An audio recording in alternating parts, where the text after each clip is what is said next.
Bonjour et bienvenue dans ce premier numéro du Grand Dossier de ce jeudi 8 août 2024 pour t'informer de la situation sécuritaire de l'Est de la République démocratique du Congo, où les combats se sont poursuivis toujours ce mercredi 7 août 2024 dans le territoire de Rutshuru. Nous sommes dans la province du Nord Kivu entre les jeunes résistants Wazalendo contre les rebelles du M23 RDF. Au cours de ces affrontements, la pêcherie de Nyakakoma, vous le savez très bien malheureusement, est passée sous contrôle de l'armée rwandaise et ougandaise. Et vous devez retenir que ce mercredi, c'est jeudi 8 août 2024, un calme relatif est observé sur les lignes de front dans le territoire de Rutshuru comme Masisi et Nyiragongo. Par là, toujours de cette guerre d'agression dont la République démocratique du Congo est victime dans sa partie orientale. Chers téléspectateurs d'Afro Info de sa 43, presque tous les territoires de Rutshuru est désormais passé sous l'occupation de l'armée rwandaise et ougandaise. En tout cas, c'est la Lucha RDC qui dénombre ainsi 101 villages et agglomérations du Nord Kivu occupés par la rébellion du M23 soutenue par Kigali et Kampala. Ce ne sont pas les rapports d'Afro Info de sa 43. C'est la Lucha RDC qui dit que c'est plus, vous voulez dire, c'est ça, un village et agglomération de la province du Nord Kivu qui serait passé entre les mains de la rébellion du M23 RDF.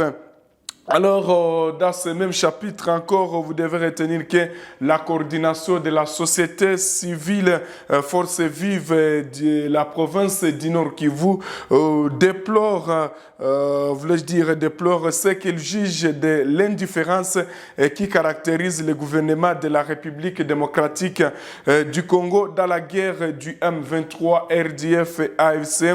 Vous devez retenir qu'elle note que depuis l'arrivée de la force de l'EAC et la demande de la communauté internationale imposant un cessez-le-feu aux partis en guerre, les forces armées de la République démocratique du Congo ne font que laisser les espaces à l'ennemi devant lesquels elles opposent deux tactiques de combat très décriées, notamment la défensive et les replis stratégiques de longs kilomètres et sans initiative de reconquête des espaces sous emprise des terroristes du M23, RDIF, AFC.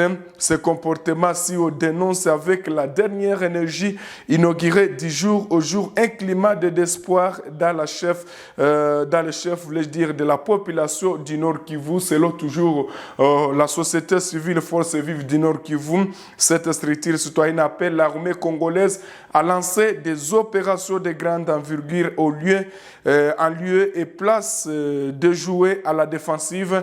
Plusieurs sources civiles renseignent que c'est sous la trêve humanitaire de la semaine du 24 au 31 juillet 2024 que le M23 RDF AFC a conquis des entités aux environs du village de Kaira, à chefferie de Bachal, dans le territoire de Masisi, mais aussi la prise des villages de Nkwenda, Kiseguro, Katwiguru, Kisharo, Buramba, Nyamilima, Busanza, Ishasha et Nyakakoma d'idée aussi août 2024. La société civile du Nord qui vous recommande au chef de l'État,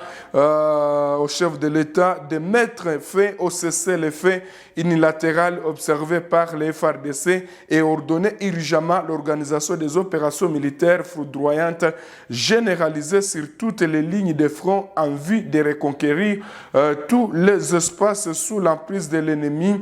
Au chef d'état-major général des FARDC de procéder à la suppression de plusieurs commandements et remettre tout au seul commandant de la 34e région militaire, comme ce fit en 2013 où les bons résultats ont été palpables, à la population civile de se préparer pour des manifestations, populaires, afin de demander la paix et la sécurité dans notre province martyre du Nord Kivu.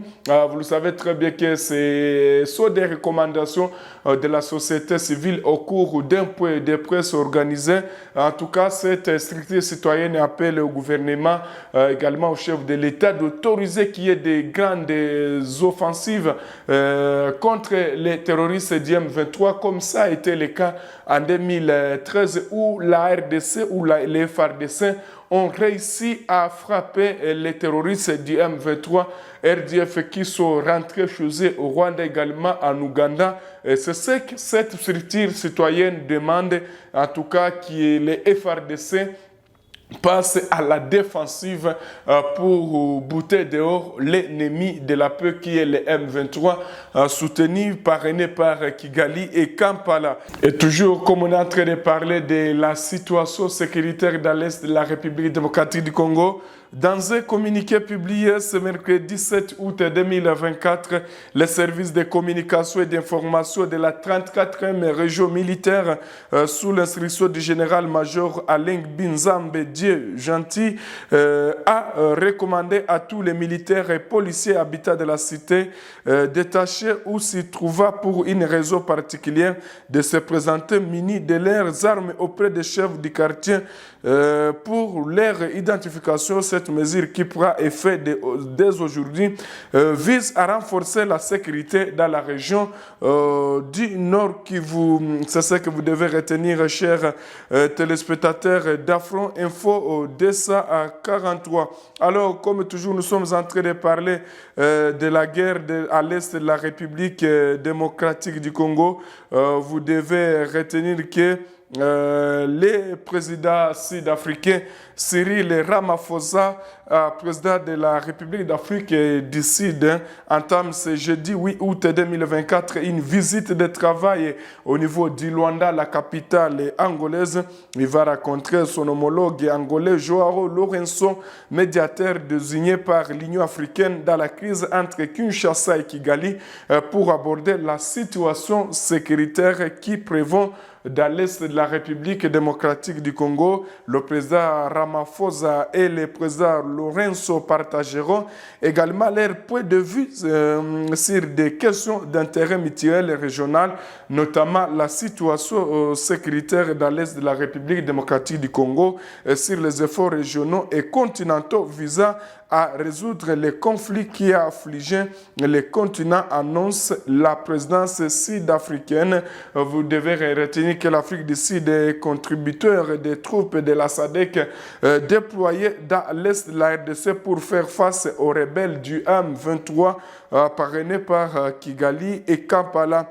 Bien avant cette rencontre, les ministres des Affaires étrangères de la RDC, Thérèse Kaikwamba Wanger et Olivier Nduhingire du Rwanda, se sont retrouvés la semaine dernière à Luanda autour du médiateur angolais Joao Lourenço pour des discussions de paix. Un cessez-le-feu avait été décrété sur le terrain entre l'armée congolaise et le M23. Le cessez-le-feu est entré en vigueur le dimanche 4 août 2024 à minuit qui est supervisé par les mécanismes de vérification ad hoc renforcés par les experts de renseignement des trois pays et d'autres entités. Malheureusement, c'est cessez-le-feu qui n'est pas respecté par les terroristes du M23 qui continuent toujours à attaquer les positions des jeunes restants Ouazalendo également des FARDC. Alors, parlons de l'affaire qui oppose les ministères publics contre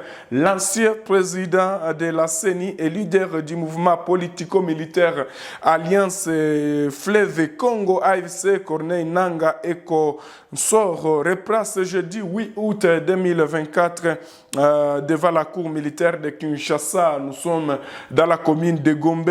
Après l'étape de plaidoirie des avocats de la défense, les conclusions de la partie civile et les réquisitoires du ministère public, voulais-je dire du ministère public, qui a requis la peine de mort contre Corneille Nangaa est coaccusé pour crime de guerre. La Cour va reprendre son arrêt au cours de l'audience d'aujourd'hui dans cette affaire ouverte le 24 juillet dernier. L'information est confirmée à nos confrères d'actualité possédés par les services de communication de la Cour militaire Kinshasa, Gombe et les avocats de la défense avant de reprendre l'affaire en délibéré lors de la dernière audience consacrée aux plaidoiries. L'un des avocats de la défense avait essayé de démontrer l'absence de preuves matérielles pouvant culpabiliser ses clients, notamment Baseane Nangaa,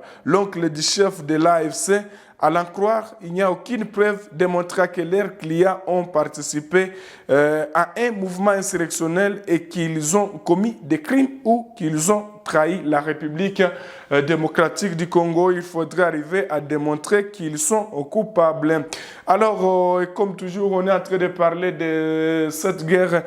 Terminons par la RDC qui menace de se retirer du statut de Rome. Le ministre de la Justice et garde des Sceaux de la République démocratique du Congo, Constant Mutamba Ntungunga, a déclaré ce mercredi que le pays pourra se retirer du statut de Rome. Les traîtres fondateurs de la Cour pénale internationale, ce pays, si nous ne nous retrouvons pas dans les actions de la CPI, ma proposition sera de nous retirer du statut de Rome et nous assumer en tant que peuple autochtone, autonome et indépendant, a-t-il annoncé. Merci à tous les téléspectateurs d'Afro Info 243 qui sont en train de nous écrire depuis l'Angola.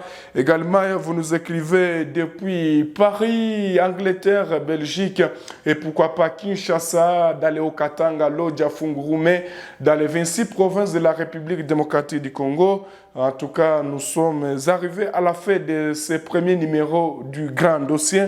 L'état pour moi de remercier tous nos partenaires, Paul Boavida, Safongo Mbikela, Mongwa Emmanuel Yoka, Amon Rakia, Oftumba, Fredimpo, Jean-Marie Mouchagaloussa, à travers The World, Jean-Luc Boeke, Benjamin Fundu et tous les autres. Merci pour votre fidélité à cette chaîne et que Dieu bénisse le Congo et qu'il vous bénisse à tous et chacun. Portez-vous bien.